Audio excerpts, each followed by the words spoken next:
"We're almost there," said Stanley. He could see the base of the mountain. Now that they really were almost there, it scared him. Big Thumb was his only hope.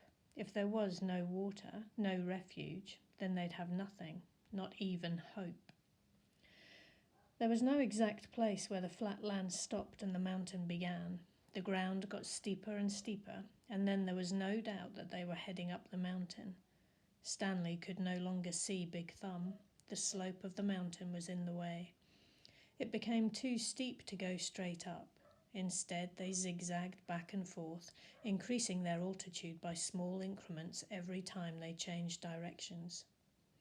Patches of weeds dotted the mountainside. They walked from one patch to another, using the weeds as footholds. As they got higher, the weeds got thicker. Many had thorns, and they had to be careful walking through them. Stanley would have liked to stop and rest, but he was afraid they'd never get started again. As long as Zero could keep going, he could keep going too. Besides, he knew they didn't have much daylight left. As the sky darkened, bugs began appearing above the weed patches. A swarm of gnats hovered around them, attracted by their sweat.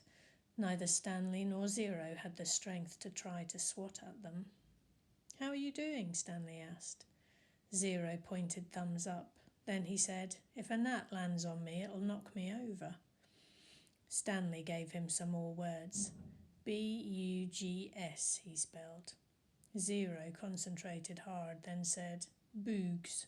Stanley laughed. A wide smile spread across Zero's sick and weary face as well. "Bugs," he said. "Good," said Stanley. "Remember, it's a short U if there's no E at the end." "Okay, here's a hard one. How about Lunch?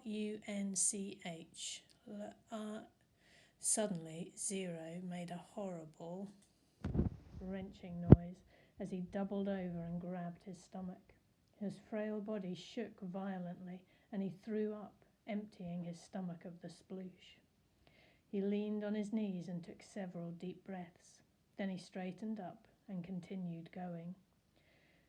The swarm of gnats stayed behind, preferring the contents of Zero's stomach to the sweat on the boys' faces.